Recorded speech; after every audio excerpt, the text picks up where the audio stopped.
Coming up next, it's the elephant in the living room. Yep, an award-winning documentary that takes on the controversial issue of people who keep exotic and dangerous animals as pets. We'll meet the star of the film. If we can't change the minds of these people that are afraid, we're going to lose. The Congress of the United States needs to address this problem in law. It needs to address what I'm going to show you. I'm not going to pay attention to that. Then I take them from my list of people that I care about and put them on the list of the people I need to take out.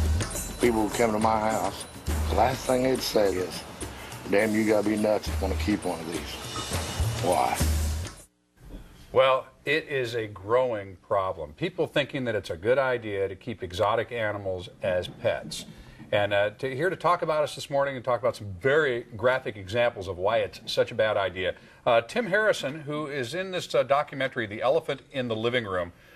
Tim, this thing's making a big splash all around the country right now, isn't it? Sure is. It's winning all kinds of awards. We just won the Genesis Awards, the highest you can get in animal programming, and we're lining ourselves up, hopefully, potentially get an Oscar nomination. All right, so again, it's a very high-quality documentary, and we're going to tell you more about how you can get it, how you can support the cause in a second. But you're a firefighter, a police officer, and an expert in exotic animals as well.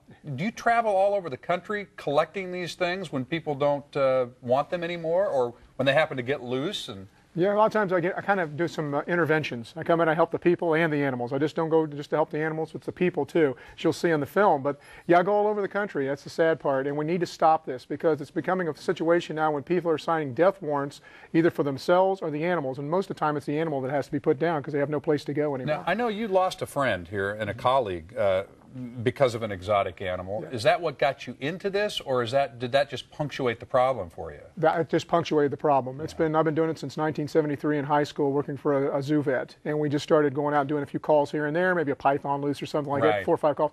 1995, when reality TV kicked in, Steve Irwin, Animal Planet, knee-jerk reaction. Everybody brought in monkey see, monkey do, brought in the most dangerous creatures into their homes. Just like when 101 Dalmatians came out. Remember, everybody bought Dalmatians. When you see it on TV, you got to do it. You know, it's interesting too because I don't think Steve Irwin ever condoned that.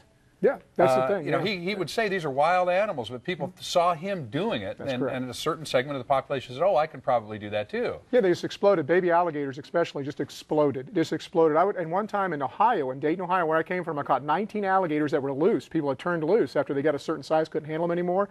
In 1 year, and 10 in Cincinnati. It was 29 alligators in that area of Ohio. Grief. That's more than they had in Florida. Now tell me about the friend that lost his life because of one of these animals. It was a gentleman who was a Dayton firefighter who was a friend of mine, actually a colleague, and he was bitten by a rhino viper, which happened to be in his own home. He was killed by the rhino viper. I had to go back into that house and catch that rhino viper to bring it out. It's a sad situation, a very scary situation for me. I also lost another friend constricted to death by a python in Cincinnati, who was actually bigger than I was. Holy smokes. Yeah. Now, it's not just snakes and reptiles and so forth. It's the big cat problem. Yes.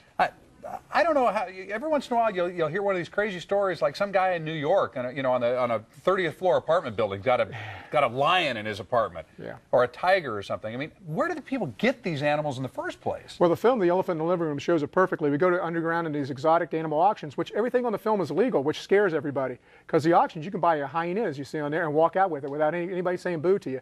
It's like the sheriff says on the film. The African lion you see on there, Lambert, actually got loose on the interstate and was attacking cars. The sheriff says it perfectly. You have to have a dog license for your dog, but you have to have nothing for a lion. Oh, it's just mind-boggling. Yeah. All right, the Elephant in the Living Room, as we said, is doing very, very well, and you are going to screen it Saturday night up at Lions, Tigers, and Bears up in Alpine. Now, a lot of folks probably have heard of this place. I doubt if many San Diegans have actually visited it. It's not like, they are a big tourist destination up there. That's not what they're all about. No, they're trying to provide a place for some of these animals to live out their lives with some kind of dignity and some kind of comfort. But it's a home of last resort. Absolutely, and that's what I'm here for. I'm here to promote them, also to promote the DVD, but also to promote them mostly because they just got another bear in named Liberty, who just got in. That's the Fishing and Wildlife Service here in California rescued. They need some money.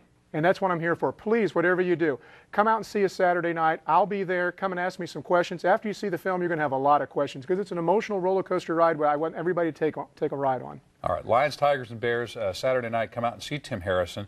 Where can they find the film, The Elephant in the Living Room? You can get it on theelephantinthelivingroom.com, pick up your Blu-ray or your DVD, or get on iTunes right now. We're #1 independent film on iTunes, #1 on Amazon.com for all documentaries, #1 on Xbox and all those fun things out there. So we're pretty excited. So now, well, how does this work? You're a firefighter and a police officer back in Ohio. What, you get a call and somebody says, hey, there's a lion loose over there in Montana or something. Can you hop on a plane and get over there? What happens is I'm the last resort.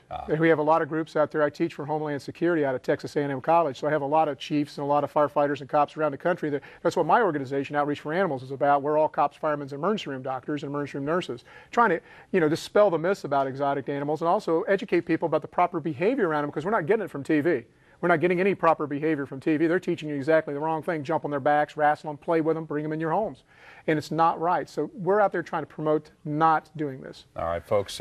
Again, it's a huge, huge problem, but I really recommend that you pick up the documentary, The Elephant in the Living Room, and see how big it really is. And I think you'll be startled, as Tim says, over the fact that you can obtain these things legally, but then it's not legal to keep them in most places, is it? It turns out a lot of times they find out the hard way. Yeah. Some will get them, and then when the police have to come in, when there's an action or something happens and the animal attacks somebody, it gets loose, and they find out most communities do have some kind of regulations.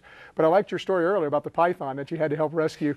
That was an amazing story, too. I was out jogging one day in Dunwoody, Georgia, in the middle of a residential neighborhood, and I came across an 8-foot albino Burmese python. There you go. That was really, really unhappy when the animal control guy grabbed it by the tail and started dragging it backwards. Yep. And then handed me the tail and said, I'm going to go open the door on the truck. Would you hold this for me? Yes, you hold the tail. That's a typical story, and that's what we want to try to stop now. It's not fair for the snake, and it's not fair for you. All right. Hey, thanks for the good work you're doing. And that goes for being a firefighter and a police officer and taking care of the exotic animals and hopefully, keeping them where they need to be out in the wild. That's exactly right. Not having to go to places like Lions and Tigers and Bears, but thank goodness they're there. That's right. All right. Up next.